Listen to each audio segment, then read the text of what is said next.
On reprend tout doucement, Bezrat Hashem, on a dit, on était dans le Pardes, on était à la porte au char 21 et on était au chapitre 3. Et on était, donc si vous vous en souvenez, on avait déjà fait une première partie de ce chapitre et ce chapitre, il était consacré à deux noms particuliers.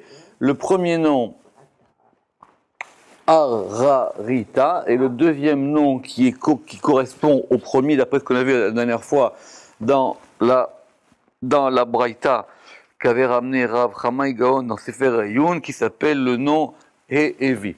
Alors juste en préambule. Donc en préambule, j'avais fait remarquer la dernière fois qu'il n'était pas ponctué ce nom, d'accord? Et que, bon, alors dans l'édition courante, on l'avait ponctué, et on l'avait ponctué avec Patar Sheva, Patar Chirek, Patar, d'accord? De façon à ce qu'il se prononce Rita.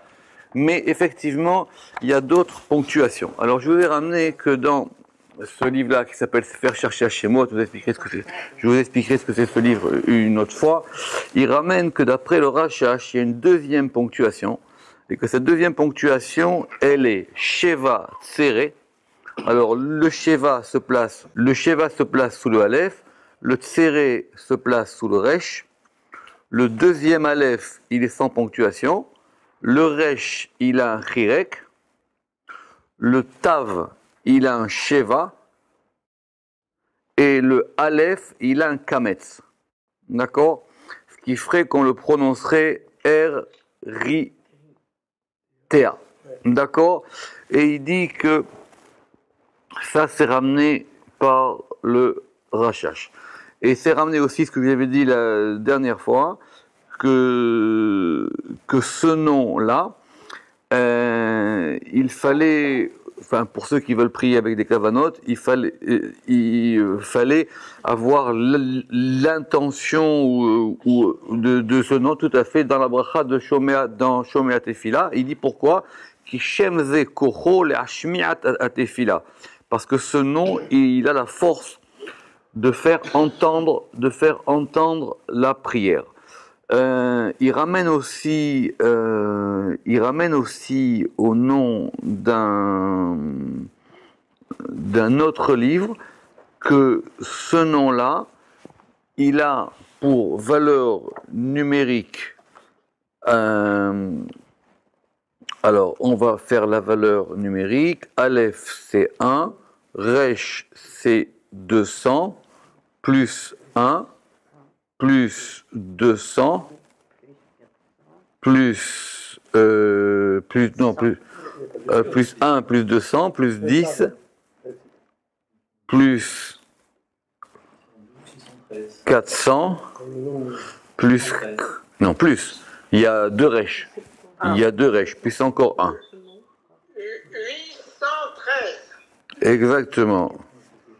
813, pas 613. Et que si on fait la gematria en Ik-Becher c'est un alphabet particulier, on a Ik-Becher, on verra les alphabets, c'est un alphabet qui s'appelle Ik-Becher, ça marche par 3, c'est-à-dire qu'on a Aleph, Yud, Kouf, Bet, Kaf, Resh, autrement dit, on met sur la même ligne les unités, les dizaines et les centaines, et on peut permuter, ce qui fait que le 1 peut devenir 10, et le 10 peut devenir 100, le 2 peut devenir 20, et le 20 peut devenir 200, et effectivement dans un sens ou dans un autre, et qu'en Ik-Becher, mais ça on verra plus tard, il avait la gematria Lechof. Et Lechof, ça veut dire quoi? Non mais quand on fait en Ik-Becher, après on ramène tout soit aux unités, soit aux dizaines, soit aux centaines. C'est un alphabet particulier, on verra ça. Et pourquoi est-ce que ça et que il avait pour valeur numérique le mot qui veut dire les chof. Chof, ça veut dire quoi? Chof, c'est le rivage. Les chof vers le rivage, et que ça c'était corroboré avec le fait qu'on avait dit, si vous en souvenez, que ce terme de Ararita, il désignait un conduit d'eau. Vous vous rappelez cette histoire qu'on avait ramenée dans la Gemara, dans Cholin, et lui, juste, il ramène qu'on retrouve le même terme dans Baba Kama. Dans Baba Kama, et que là-bas Rashi dit que ce terme-là de Har-Ita, ça indique un fleuve, Yehor. Donc c'est un nom qui est lié au fleuve, qui est lié à l'influx. Mais avant de voir ça, le Ramak, il voulait effectivement, si vous en souvenez, analyser point par point la définition de ce nom telle qu'elle avait été donnée dans la Braïta. Et dans la Braïta, qu'est-ce qu'on avait dit? On avait dit, on va reprendre, que ce nom-là, on pouvait le considérer comme étant des initiales. Et les initiales, c'était quoi? C'était Echad, Rosh, Arduto, Rosh, Yehudo, Tmurato, Echad. Autrement dit, c'est un nom qui est complètement centré sur l'unité. On reprend, Echad c'est un, Rosh c'est le début, le commencement, Arduto ça veut dire son unité, son unité, Rosh le commencement, Yehudo son unification, Tmurato c'est sa permutation, Tmurato quand non, ça, tout à fait, sa substitution, et c'était lié au 1. Et donc on avait analysé cette notion du 1. Et cette notion du 1, en fin de compte, elle se trouve dans les 3 premières séphirotes. Et si vous en rappelez, on avait vu la dernière fois que c'était lié au fait qu'il y ait dans Keter à la fois Chochma et Bina, et que Chochma et Bina, elles ont deux statuts. Un statut d'unification parfaite où elles sont entièrement dans Chochma et Bina, dans Keter, ce qu'on avait appelé Kodem Atzilutam, c'est-à-dire avant qu'elles ne soient émanées comme des séphirotes particulières. Et après, une fois qu'elles sont Achar Atzilutam, une fois qu'elles sont émanées, donc elles forment 2 entités qui s'appellent Abba et Ima, on était resté là-dedans. Et une fois qu'elles forment Abba et Ima, elles sont aussi en unité. Et rappelez-vous ce qu'on avait dit, que quand on avait dit que Or c'était Bina, et Avir c'était Or de Bina plus Yud de Chochma. Nimsa les fisé. Et donc, d'après cela, il en ressort El Chochma vela Bina imaketer shalosh bichinot.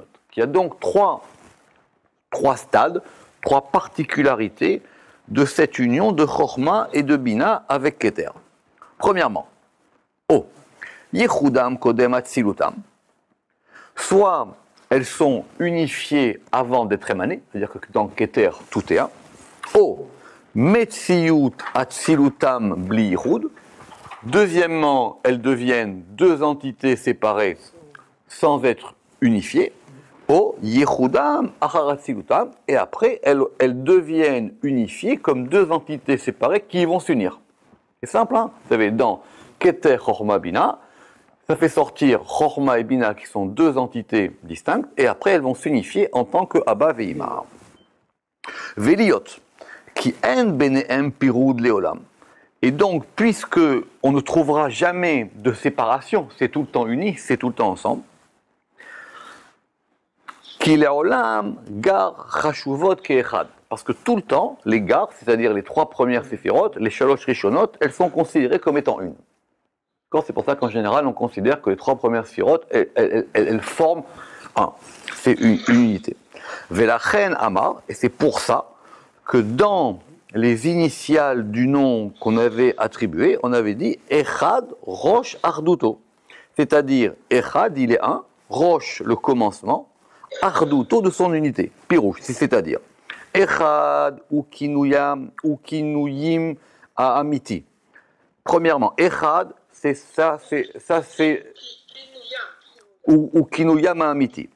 Echad, ça correspond vraiment à leur attribut. C'est vraiment comme ça qu'on appelle ça, c'est-à-dire c'est du 1. Amiti. Betrila Tardutam, au commencement de leur unification, Yachad, ensemble, Deayinu, Kodem, Atlut, c'est-à-dire avant leur émanation. Donc je reprends. Quand on dit Echad, Rosh, Arduto, ça veut dire que ces 3 premières séphirotes, elles n'en forment qu'une avant d'être émanées. Vechen ou Echad, Gamken, Rosh, Yichudo. Et après, quand on a Rosh, Yichudo, c'est-à-dire Yichudam, Achar Atzilut. Et maintenant, Rosh, Yichudo, c'est-à-dire une fois qu'elles sont émanées, alors ça, Ça s'appelle Rosh Yichudo, c'est le commencement de son unification. Au début, c'est le commencement de Arduto, de son unité. Et après, c'est Rosh Yichudo, c'est le commencement de son unification. C'est-à-dire que maintenant, avant, elles sont ensemble, après, elles sont émanées et elles vont s'unifier en un. Vegam, Biyot. Alors je reprends. Echad, Gamken, Rosh Yichudo, Deainu Yichudam, Achar Atzilutam, c'est-à-dire leur unification après qu'elles aient été émanées. Vegam, et aussi Biyot Chilufze. Et maintenant, dans ce changement-là, Deainu Biyutam Nifradot, Chazve Shalom, et même si on considère qu'à Dieu ne plaise qu'elles puissent être séparées, elles sont quand même une. Em Echad. Veze She'amar Tmurato Echad. Et ça correspond à Tmurato Echad. C'est-à-dire que sa substitution est aussi une. Donc on a les trois étapes. Je répète. Echad, Rosh Arduto, c'est avant qu'elles soient émanées. Rosh Yichudo, c'est une fois qu'elles sont émanées comme deux entités distinctes. Et Tmurato Echad, c'est-à-dire effectivement après elles vont se réunir. Veze She'amar Tmurato Echad. Pirouche, c'est-à-dire. Ki beyot temurat hayichud kinuya va'amiti. Puisque maintenant la substitution de l'unification, c'est ça la substitution, c'est-à-dire c'est comme ça qu'on va l'appeler.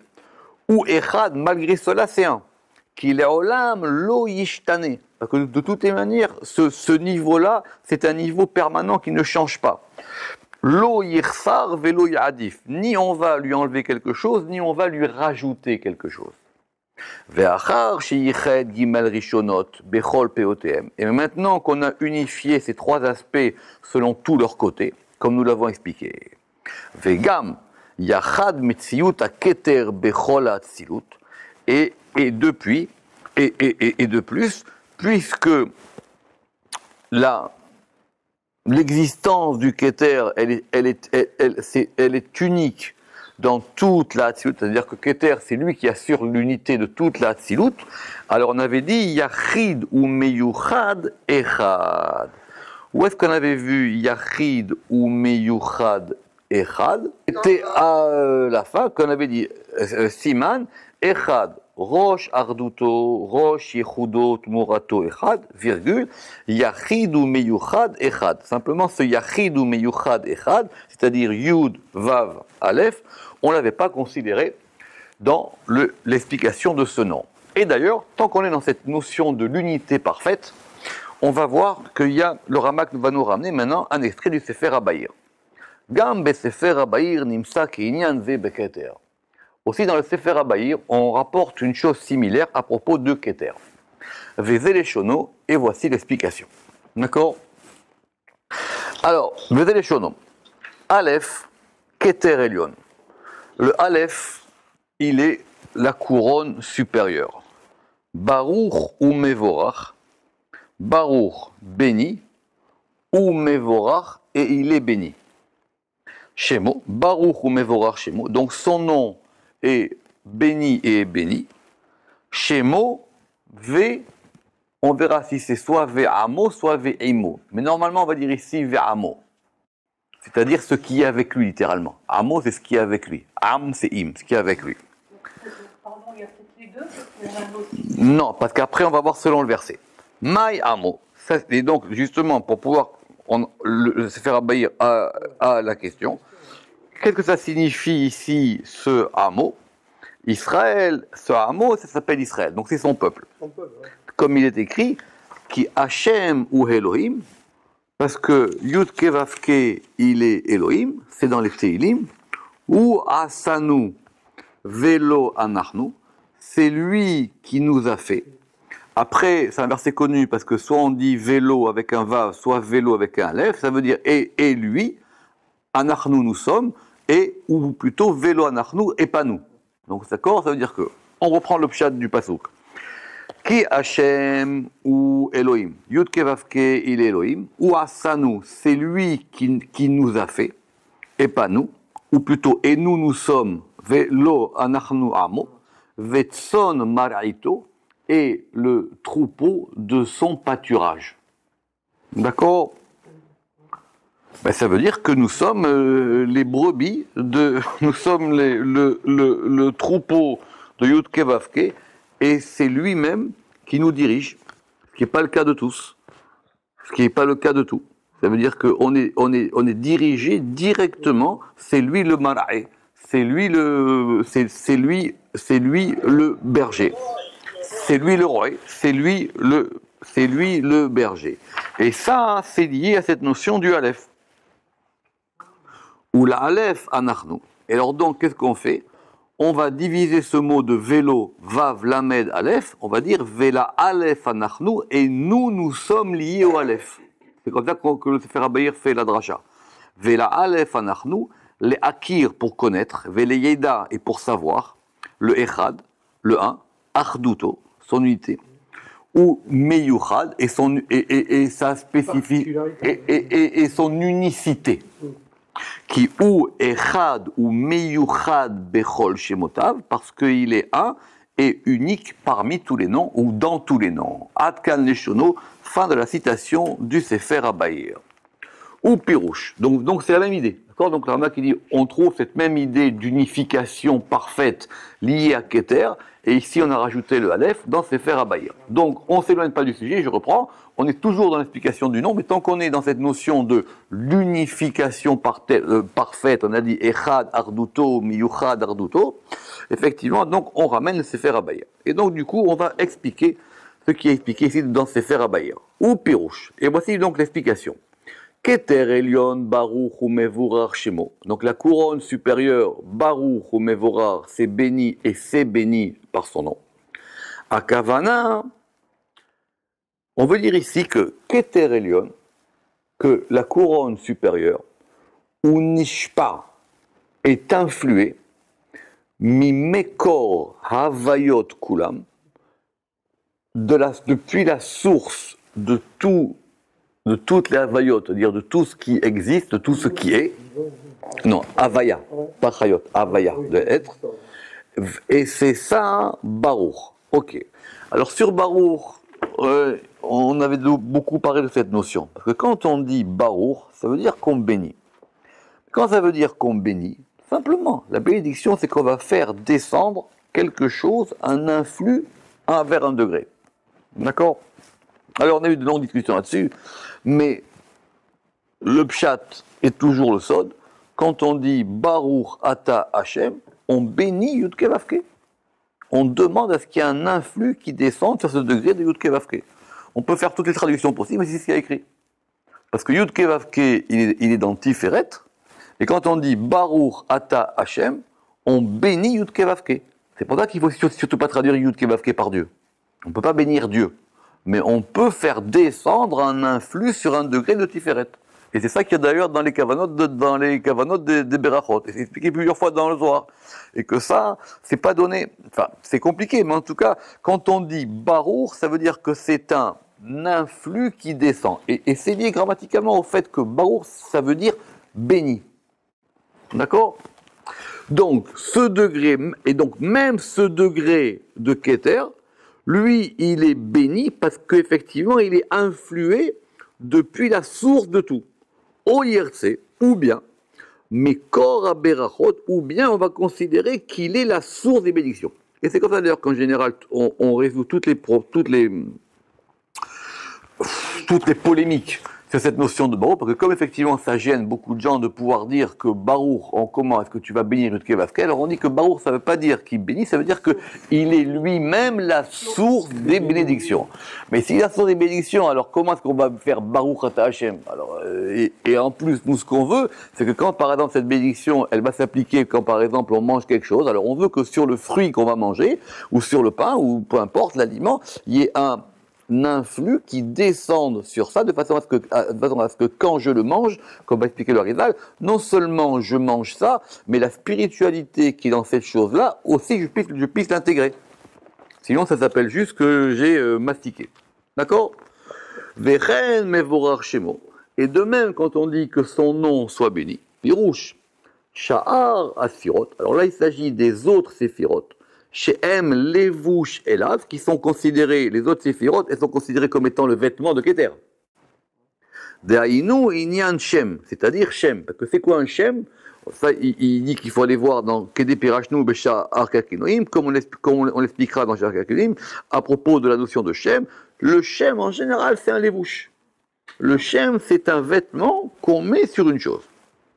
Alors, ça c'était pour expliquer que Baruch ou Mevorach Shemo, et après on avait dit Amo, Ve'amo. On a dit, ça veut dire quoi Ve'amo? Et effectivement, là-bas, le Sefer Abaïr, il a posé la question, il a dit Mayamo. Donc s'il pose la question, c'est que c'est pas évident. Ukshalo delo shayach inyan am etzel haketer.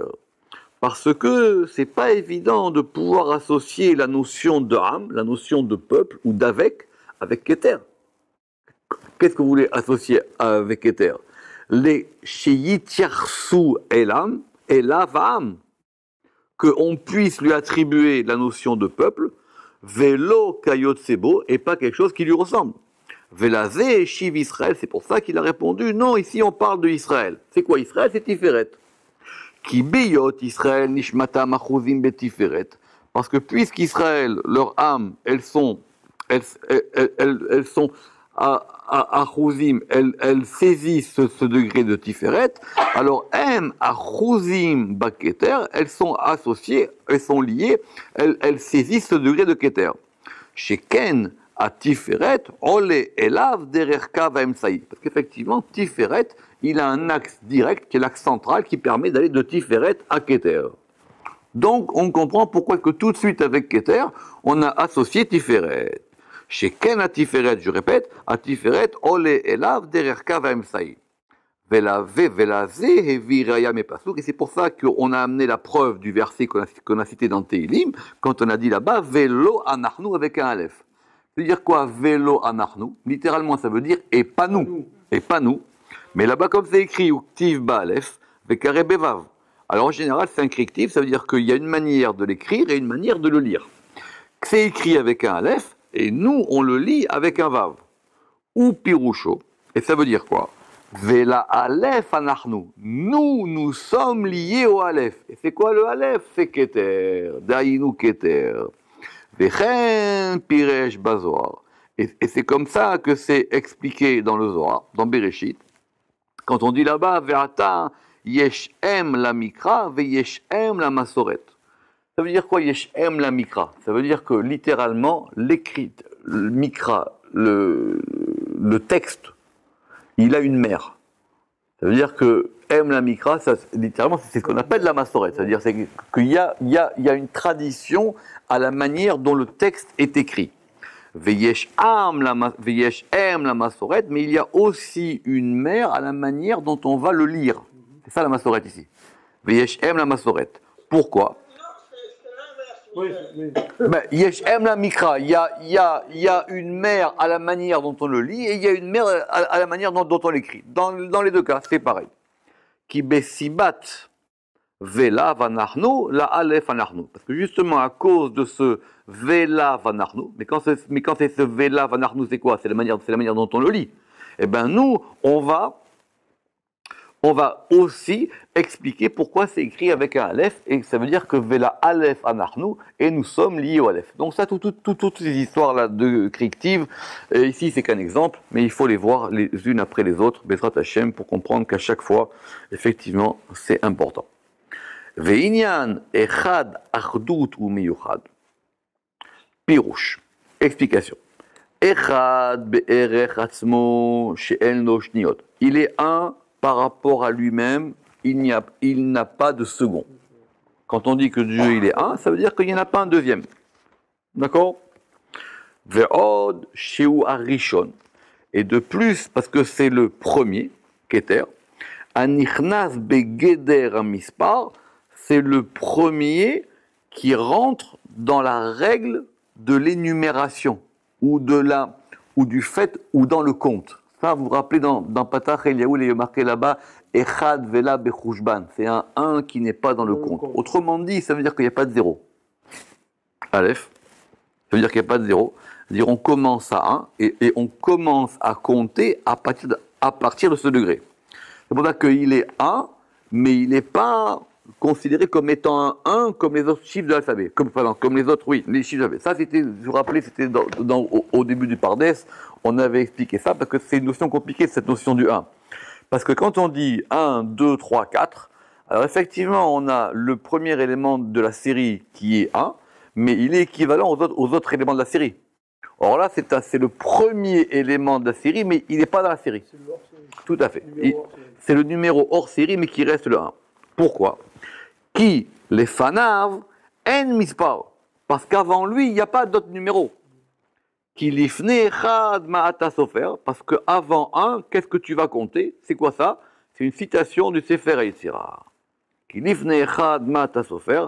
Parce qu'avant le 1, qu'est-ce que tu vas compter? C'est une Mishnah dans Sefer Yetzirah au début. Dela shayar echad be'etzem. Parce qu'on ne peut pas appliquer le 1. Be'etzem. Dans la substance, meyuchav ametziut, c'est une mechouyav ametziut, c'est un terme de philosophie médiévale qui dit celui dont l'existence est nécessaire. Enfin, c'est l'être nécessaire. D'accord? Ça veut dire que nécessaire, je rappelle, ça veut dire quoi? Ça veut dire qu'il ne peut pas ne pas être. Ouais. D'accord?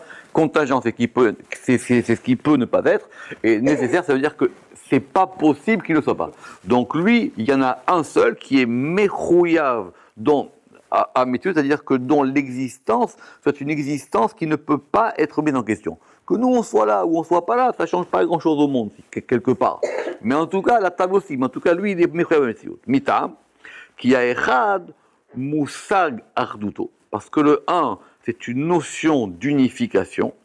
Mugbal qui est limité, mikol sedadav, de tous ses côtés. Quand on dit 1, ça veut dire que j'ai bien marqué un 1, alors effectivement j'ai délimité. C'est le problème du langage en général, c'est-à-dire que dès que j'ai mis une chose, alors effectivement je lui ai donné un guéder, je lui ai donné une trace, enfin je lui ai donné une frontière, c'est ça un guéder, je lui ai donné une barrière, je l'ai délimité. D'accord? C'est le problème de la limite. Or ça, on ne peut pas l'attribuer à Dieu, on ne peut pas l'attribuer à l'émanateur. Donc quand on dit que Dieu est un, c'est un peu compliqué. Chez Enbo Asaga, parce que nous n'avons aucune appréhension de lui, Zulat Sheu Mehouyav Ametziut, si ce n'est que son existence soit nécessaire. Et ça, c'est expliqué dans la première porte qui est en ligne, Béchar, Ima Ensof ou Keter, Perek Aleph, c'est le début du Pardes, ça s'appelle la porte, est-ce que le Ensof et le Keter. Velaze Amar, Sheu Echad, Velifne, Velefana, Vemispar. C'est pour ça qu'on a dit qu'il est un, et avant lui, il n'y a pas d'autre numéro. Ardout, l'unification. Pirouche, Mityached Be'anafav, ça veut dire qu'il s'unit avec ses ramifications. Que Keter, la première des sphirotes, il y en a d'autres. Et donc, il va s'unifier avec ses ramifications, ou Bechinotav avec tous ces aspects, toutes ces particularités, chez En Bo Piroud Klal, parce qu'il n'y a aucune séparation. Tout ça, ça fait un. Et là, Echad Amityached Be'atzmuto, c'est un qui va s'unifier dans sa substance, dans ce qu'il est. Ou pirouche ou miyuchad, et ça veut dire quoi maintenant qu'il est miyuchad, qu'il est unique? Yirtse miyuchad basefirot atartonot, c'est-à-dire qu'il est à la fois unique par rapport aux séphirot inférieures, et en même temps, veu mityached imaem, et en même temps il va s'unifier avec elle. D'accord? Tout ça, en fin de compte, c'est une révision du premier chapitre du Pardes, pour expliquer cette notion du 1. C'est-à-dire, il est séparé, c'est un 1 qui n'est pas compté parmi les autres, donc c'est un 1 hors série, mais en même temps, c'est un 1 qui unifie tout et qui va unifier tous les aspects. C'est comme ça d'ailleurs qu'on peut passer du 1 au 10. C'était ça la question, c'est comment on passe de l'unité divine au 10 sphirotes. Ça, c'est une question classique. Ve'al dererze, ve'nevaer echad yachid ou meyuchad. C'est comme ça que maintenant, on a expliqué qu'il est echad, il est un, yachid, il est unique, il est unique, ou meyuchad, et il est unicité. Echad, le 1, comme on l'a expliqué, ve yachid, yachid, ça veut dire qu'il unifie, Pirouche mityached ba'anafav, ça veut dire qu'il va s'unifier dans ses ramifications, ou miyuchad, qu'il est unique. Pirouche, il est unique. Miyuchad basefirot kulam beyichud gamour, ça veut dire qu'il est à la fois unique et il est unifié dans toutes les séphirot par une unification parfaite et complète. Ve'amar yachid ou meyuchad echad. Simplement, le Rama, qui est un grand lecteur, il dit mais l'ordre il n'est pas bon. Normalement, on aurait dû dire echad, yachid ou meyuchad. Or là-bas c'est marqué ici, et là-bas c'est marqué yachid ou meyuchad echad. Velo sidram al seder shiu echad yachid ou meyuchad. Simplement, on n'a pas mis ça dans l'ordre. L'ordre qui aurait dû être echad yachid ou meyuchad. Pourquoi? Akavana ki gam biyot aketer yachid. Pourquoi est-ce qu'on a commencé dans l'ordre yachid ou meyuchad echad et pas l'inverse? Ou pas? Vous comprenez ou pas? Normalement, on aurait dû dire echad yachid ou meyuchad. Il est un, c'est lui qui unifie tout, ou meyuchad, et en même temps, il est particulier par rapport aux autres séphirot, et en même temps, c'est lui qui unifie tout. Et pourquoi est-ce qu'il a changé l'ordre? Ve'amar yachid ou meyuchad echad, velo sidra al seder shu echad yachid ou meyuchad, akavana. Pourquoi? Ki gam biyot aketer yachid. Parce que même si on considère que keter, il est unique, derayinu metziyut yichud anafaf, c'est-à-dire parce que le fait qu'il va unifier ses ramifications, El atzmuto kedepirashnu, il va tout ramifier à lui, à sa substance, comme on l'a expliqué. Vechen biyoto miyuchad, et de même quand il est unifié, derayinu yichud basfirot anesot, c'est-à-dire que Dainu yichudo basfirot anesot, et même quand son unification se fait par rapport aux sphirot émanées, leolam ou echad, quoi qu'il arrive, il reste un. Venim ça, qui bechol bechinotav leolam ou echad. Et donc il ressort de là que dans toutes ses particularités, il restera toujours un. Veyesh et Pirchou. Et d'autres ont voulu expliquer ont voulu expliquer que quand on a dit Echad, Yachid ou Meyuchad, et ben du coup on parlait pas de Keter, mais on parlait de Keter, Chochma et Bina. C'est-à-dire que Keter c'est Echad, Yachid c'est Chochma et Meyuchad c'est Bina. Pourquoi? Qui Keter Nikra Echad, parce que Keter s'appelle un, Chochma s'appelle Yachid l'unique, ou Bina miyuchad, et Bina c'est ce qui est, on avait dit, l'unicité.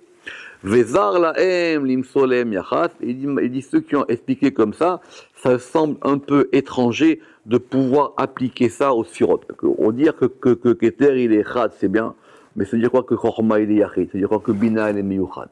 Donc il dit, ils ont voulu dire ça comme ça, mais ça me semble un peu étranger. En tout cas, on a expliquer cette notion de Yachid, Echad ou Meyuchad et qui était présente dans ce nom. Maintenant, si vous vous rappelez la Braïta, comment on avait expliqué ça? On avait parlé de deux anneaux. Il y avait un anneau du ciel et un anneau de la terre. On reprend. On avait dit que dans l'anneau du ciel, là-bas, dans l'anneau du ciel, c'était là-bas qui était Khatoum, c'était là-bas qui était gravé, qui était scellé le premier nom. Et dans l'anneau de la terre, là-bas, on a le nom Aleph He Vav Yud. Vav Yud. Ou Be'ikta De'ar'a de Aleph Vav Yud Sheme. Alors il dit maintenant, on va parler de ce nom-là.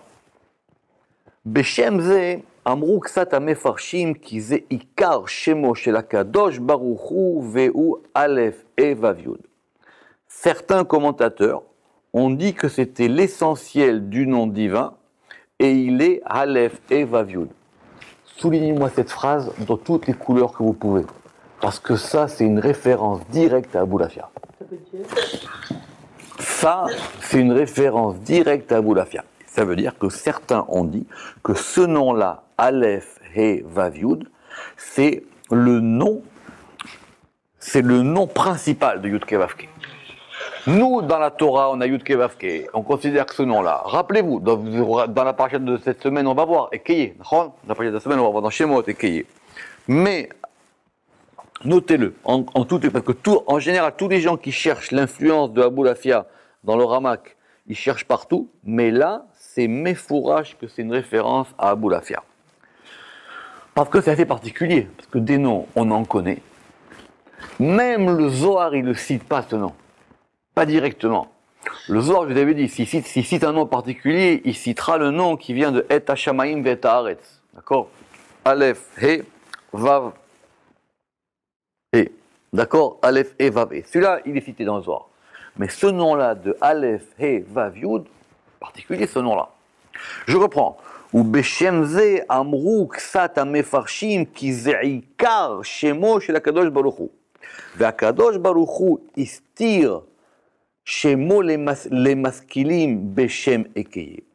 Et le Saint béni soit-il, il a caché son nom pour ceux qui connaissent les choses dans le nom Ekeye, dont on a parlé, c'est le nom de la paracha de la semaine, c'est le nom que Dieu va donner à Moshe pour sortir d'Égypte. Et dans le nom Yudke Vavke, qui met Vin Shenem, qui met Ben Shenem, parce que maintenant, de ces deux noms-là, va sortir Yotse Shem Aleph et Vav Yud. Comment est-ce qu'il sort?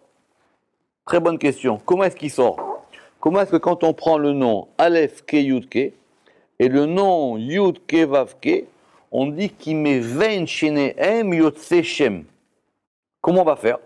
Alors, a priori, on prend les deux premières lettres de Ekeye, on prend le Vav de Yud Ke Vav Ke, et on va prendre le Yud du début de Yud Ke Vav Ke. C'est à l'envers, quoi. Ouais. Ou alors, qu'est-ce qu'on fait? On prend Aleph et Yud, on prend Aleph et Yud du Shem Ekeye, on enlève le He et on rajoute le Vav du Yud Ke Vav Ke. D'accord? Donc c'est un nom difficile. D'accord? C'est pas facile. Mais en tout cas, il dit, à partir de ces deux noms-là qui sont dans la Torah, Dieu aurait caché un nom particulier et que ce nom-là serait le Ikar Hashem. Ikar, l'essentiel. L'essentiel du nom. Ve'hashemot ha'ele shebahem nirpelu ha'otiyot natnu le'amonam. Et on a donné au peuple les noms avec des consonnes redoublées. Parce que dans Yud Ke Vav Ke, il y a deux fois le He. Dans Ekeye, il y a deux fois le He. Donc les noms avec des voyelles redoublées, ça, on l'a donné à la multitude.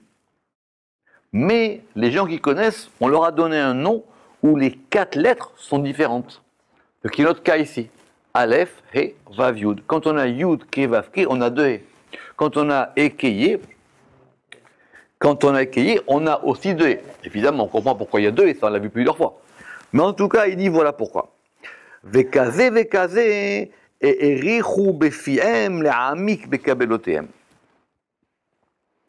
Alors, et de telle ou de telle manière, erichu befiem, ils ont allongé dans leur bouche, ça veut dire qu'ils ont fait de longs discours, le'amik bekabelotem, pour pouvoir approfondir ce qu'ils avaient reçu comme enseignement. Verahamana l'islan me'aïda'ata. Et que Dieu nous préserve de cette opinion, l'ona velo nishma elav, de ceux qui disent ce nom-là, mais on ne le connaît pas, il ne sert à rien, on ne sait même pas d'où il sort. Ki ikar hashemot emotam asher baou bepirush haTorah, parce que l'essentiel des noms, ce sont otam, ce sont ceux qui sont venus bepirush haTorah, dans l'explication de la Torah. D'accord? Alors, je reprends, c'est compliqué. Il dit d'un côté, ce nom-là, on ne le connaît pas. Il est inconnu, il n'est pas recensé. Il est bizarre, on le trouve ici. D'un côté, certains disent que c'est un nom particulier principal, auquel très peu de gens ont eu accès. Et Verahamana l'Isselan me'aïda'ata, lo nevalo velo nishma elav, ki ikar hashemot emotam shebotorah. Ve'imeyot, Shem ze yikadosh. Et puisque ce nom, il est quand même saint, kishar hashemot, comme les autres noms, Bezulat Shemot She'enam Nimchakim. En dehors, vous vous rappelez de ces fameux noms qu'on n'efface pas. Que même dans les noms qu'on n'efface pas, on l'a jamais mentionné, on l'a vu nulle part. Même, je vous dis, ce nom-là, le premier qu'on a vu au début, encore celui-là, il est connu. D'accord? Mais celui-là, on ne sait pas d'où on le sort. She'em Vadai Yoter Kedoshim Mimeno B'Israël. En tout cas, ce qui est sûr, c'est que les noms qu'on n'efface pas, vous vous rappelez cette question-là, eux, ils ont une sainteté supérieure à ce nom-là. Donc c'est compliqué. D'un côté, on sent qu'il est... Il dit c'est le Icar. Il dit c'est le Icar, mais en même temps, comme il n'est pas vraiment dans la Torah, il n'a pas la Kedusha, il n'a pas la sainteté des autres noms, que les autres noms, vous vous rappelez qu'on ne peut pas effacer. On avait vu ça, cette liste de noms dans le Rambam et dans la Gemara et dans le Shulchan Aruch. Mais il dit quand même, il y a certains qui pensent que c'est un nom assez particulier. Alors ici, il a la même question. Simplement, il dit que on peut le trouver d'un verset de la Torah. Et que ce nom, il viendrait en initial, non, pas du tout, de Et Hashamahim Veloye. C'est dans Devarim 11, 17. Il dit que, dans le Shorshei Shemot, il dit que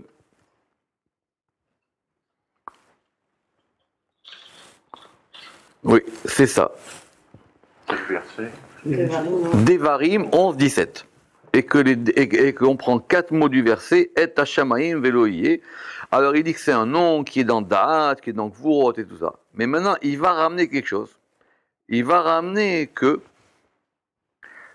dans un livre qui s'appelle Amoudé Sheva, d'accord, c'est un livre de Kabbale antique, il y a marqué que ce nom-là, ces lettres-là, Nistalku mi Israël bezman ha'chorban, que ce nom-là, il a été, il s'est éloigné d'Israël depuis la destruction du temple. Donc ça serait un nom qui remonterait avant la destruction du temple, et qu'après la destruction du temple, comme effectivement il y a eu des petits problèmes, on ne peut plus l'employer. D'accord? Et alors il dit que Aleph, ça vient de Kissé, Otiyot et Vav de Havaya, les Otiyot, Aleph et Vav de Havaya, et le dernier Yud, ça vient de Jérusalem. Yud Batra Yerushalayim. Ve'u Shem Kadosh Venora le Ashkid Galeayam. Et c'est un nom saint pour ceux qui veulent calmer la mer. Si vous vous retrouvez au milieu d'une tempête, ce nom-là, il peut marcher. Ça suffit, on n'en dit pas plus, d'accord? Et il ramène à notre Pardes ici, Béchar, Kafalef, Perek, Gimel, d'accord? Et effectivement, mais ça on y reviendra en plus, c'est qu'il a pour valeur, il a pour valeur numérique 22, d'accord? Il a pour valeur numérique 22, voilà, d'accord? Donc en tout cas, pas plus que ça. On n'a pas plus que ça sur ce nom pour aujourd'hui. On reprendra, si Dieu veut, la prochaine fois, la dernière partie de ce chapitre, où on reviendra là-dessus. Baruch Adonai Le'olam, Amen ve Amen.